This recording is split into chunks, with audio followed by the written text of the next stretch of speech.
the sprint review retro for sprint 143 for sugar learning and the sprint forecast for 144. The major sprint goal was the creation of the user report or the user edit history report.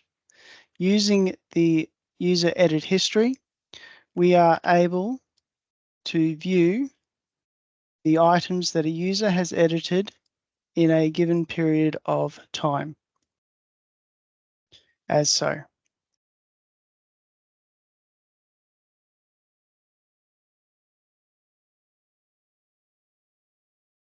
This was a 1-week sprint for sugar learning.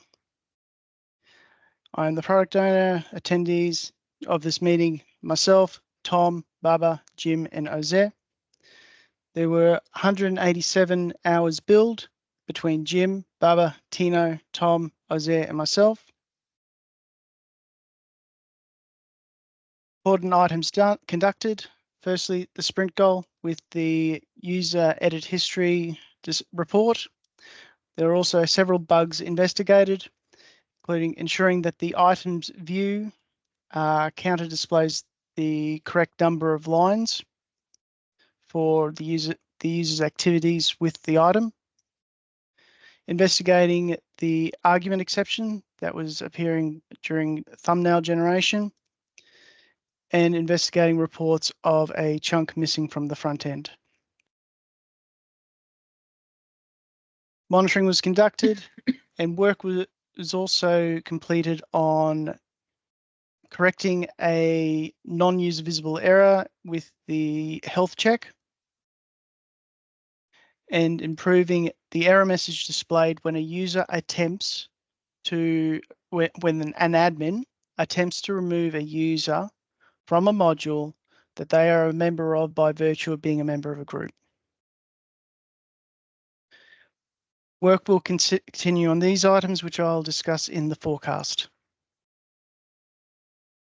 In terms of the sprint burn down, we achieved 77% of the work that we intended to. Line coverage remains at 19.4% for tests. In terms of production deployments, there were 3 deployments during the week.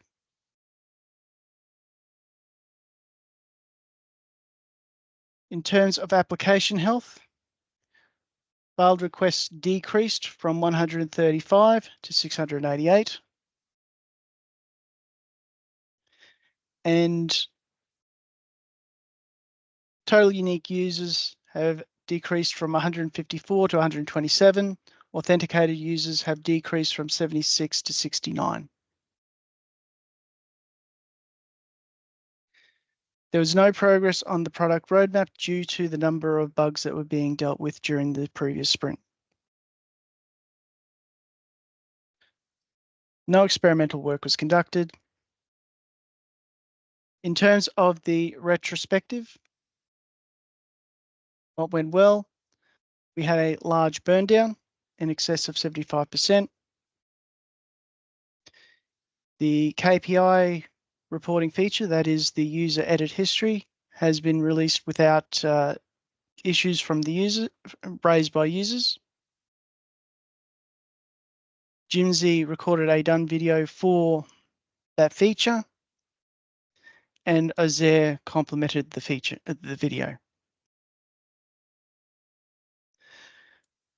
Tom is also happy that the widget logic for the trending items is done, just awaiting final mock-up approval.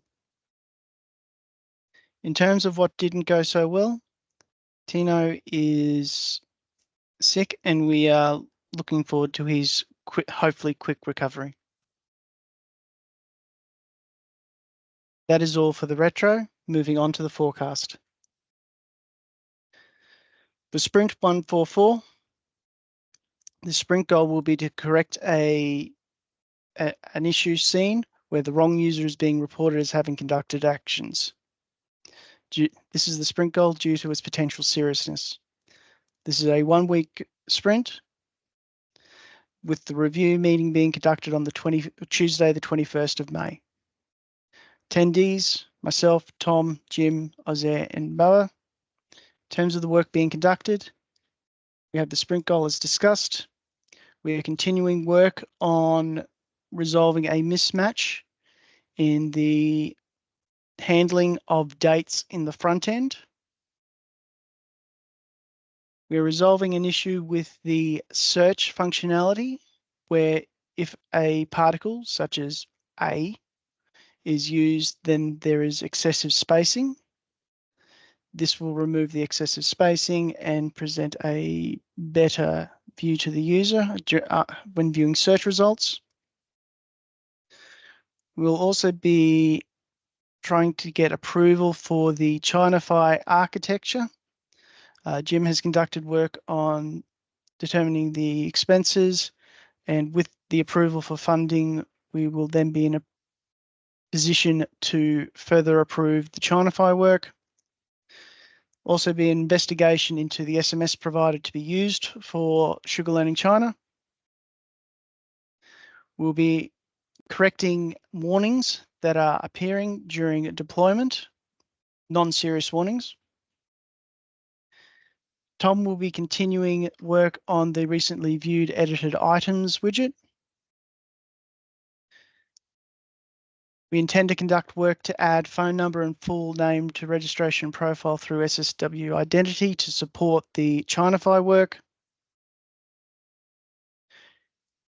We'll be looking to add tests for EF Core in preparation for the migration to EF Core.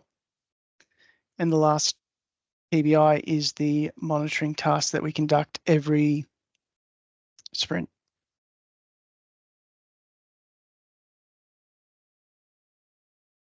Our videos are uploaded here.